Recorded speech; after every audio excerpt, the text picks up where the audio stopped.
Joining me now is a key player in all of this, the Speaker of the House, Mike Johnson. Thank you so much for coming in. It's nice to see you in person.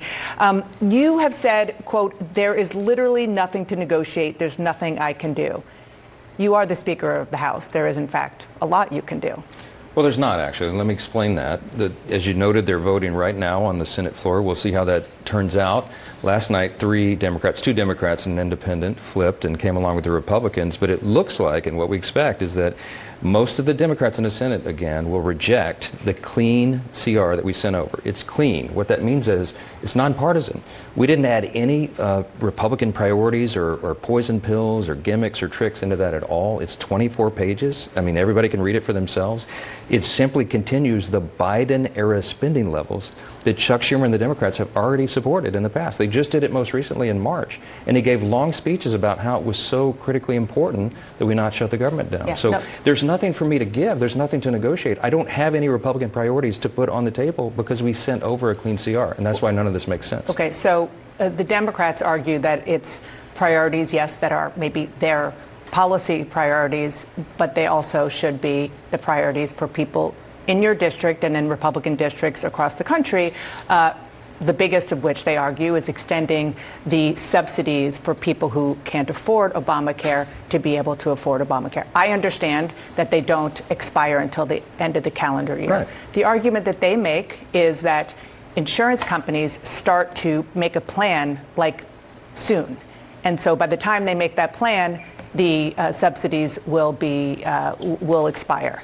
Isn't there something to that? No, that's a December policy issue. It's going to take But many insurance companies months have to make their decisions well before December. The benefits do not expire until December 31, and insurance companies can make different decisions. Okay, there's plenty of time on the clock. That's an eternity, as you know, in legislative terms, to have 3 months ahead of us to do that. The reason we put a simple 7-week extension of government funding is to allow for all that debate. The month of October is going to be very important for us to determine all these things and to have a bipartisan discussion and deliberation over that. But we have to have the lights on in the building to do it. The first and most important function of Congress is to keep the government in operation. Every Democrat who's voting no today has said that many times. We're playing the highlight reel. Just listen to what Chuck Schumer himself has said until today. I just want to be clear. You are saying, hard line, red line, you will not negotiate on anything until the government is reopened. Chuck Schumer was in the Oval Office with me, 48 hours ago. We were there. The president, as a strong leader, he brought all of us in, all 4 leaders, Thune and Schumer and myself and Hakeem Jeffries. And the president said, make your case. What is it you want? And Chuck Schumer repeated in that meeting what he put on paper. The counter proposal that he filed, everyone can go read it for themselves, would add $1.5 trillion in new spending on a 7-week stopgap measure. We're not doing that. He wants to give health care to illegal aliens again. We're not doing that. He wanted to claw back $50 billion that our Republican Big Beautiful Bill put in to prop up rural hospitals. Now, people say, why would he do that? I thought he was for health care. Well, a lot of those rural hospitals, most of them are in red states. So I don't know. I don't know what his motivation is, but we can't do it. You had a very spirited discussion with my friend and colleague Caitlin Collins about illegal immigrants getting health care. I don't want to repeat that. If you want to see it, you can look on YouTube. I just want to say, for the record, that right now the law of the land is explicitly that illegal immigrants do not get health care. That's correct, because we added that in the law. It got signed into law July 4th. That was the Republicans' Big Beautiful Bill. Chuck Schumer's proposal is to repeal that. Okay, Go look at page 57 of the bill that he filed. No, I mean, I have your people printed something out for me. So let's just kind of finish this, and then I want to ask you about other things. Sure. If Chuck Schumer and Hakeem Jeffries came to you and said, what you interpret as giving illegal immigrants health care is off the table, would you reopen the government? Well, no, because he's put all sorts of other things. So let's talk about the other things. Let's talk about the other things. So you mentioned $1.5 trillion. $1 trillion of that is to reverse Medicaid cuts that you put in the Big Beautiful Bill. Medicaid reforms, not cuts. Well, now don't take my word for it. It's less spending. Don't take my word for it. You can call it what you want. The CBO, Congressional Budget Office, which everybody cites and CNN does all the time as the neutral arbiter of all these things, they came out with a report on August 25th, just several weeks back. And they said, you know what happened in that Big Beautiful Bill, this is what we project. It's going to save Medicaid. It's going to strengthen Medicaid. Why? Because they CBO, not Republicans, CBO said 2.3 million improper enrollments are involved in Medicaid right now. What is that? Illegal aliens, young able-bodied men without dependents who are riding the wagon and should be working instead. Our legislation strengthens Medicaid because we kick those people off. They were not entitled. Medicaid is intended for U.S. citizens who are young, pregnant women, disabled, or elderly, not these other categories. But once this goes into effect, which is after the midterms, people will feel cuts who are not necessarily... Yeah, those young able-bodied men who are sitting at home playing video games?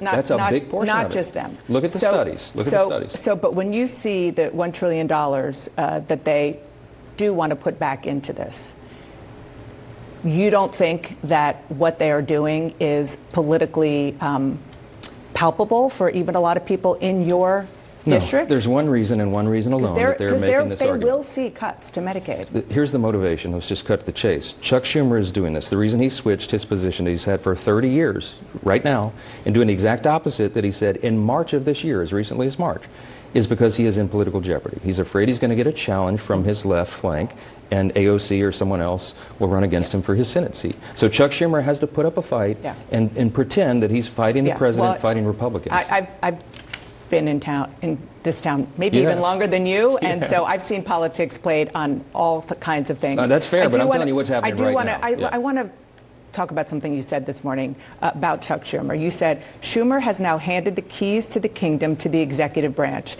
and that a shutdown can provide an opportunity to, quote, downsize the government. I just want to be clear. Do you think that the OMB, the executive branch, should use this shutdown as an excuse to permanently fire federal workers? Well, I can tell you right now, the president has been a benevolent president.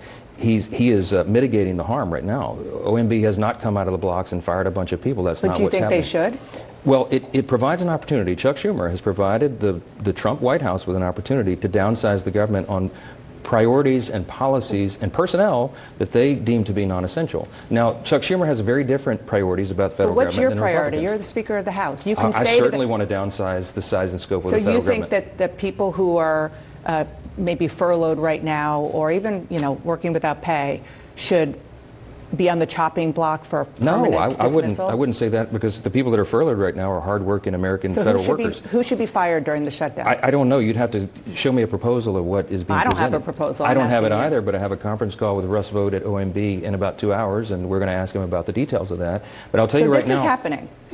Well, I don't know. I'm going to find out what his plans are. But I will tell you this. Right now, who's being harmed are women, infants, and children. Their nutrition program is stalled. Veterans who are not getting their services right now. Suicide prevention, that's a day-to-day thing. No question. They're unfunded. I mean, it's horrible. FEMA's not funded right now for insurance That policies. is temporary. So you're going to talk to Russ Vought, and obviously we're going to ask what happens after that. But last week, he sent a memo directing agencies to start drafting plans to do just this. So when you're the director... But you have a point of view. Can you, on that phone call, say with him, please don't do this? This is not appropriate? No, because, look, if Russ Vought has to make tough decisions. Whoever is the director of the Office of Management and Budget in a scenario like this has to make tough choices. They have to decide. They're tasked under law. They must decide what are essential services and what are not. What are policies and proposals that are priorities. It's usually temporary under a shutdown. We're talking about permanently firing people. Well, I'm not sure that hasn't happened before, but if the authority is there and he sees a program that is wasting taxpayer dollars, you and I could both agree the government doesn't do everything in the most efficient manner. Isn't that constitutionally, that's your job. Article 1, that is your job. It is until Chuck Schumer decides to hand the keys to the president, which is literally what he's doing. If he makes the decision to shut the federal government down, he's shutting down the legislative branch, and he is giving the authority to the executive. That's how the system works, and he's made that decision. So is it foolhardy for him to do so? Of course it is. Could it backfire fantastically? Yes.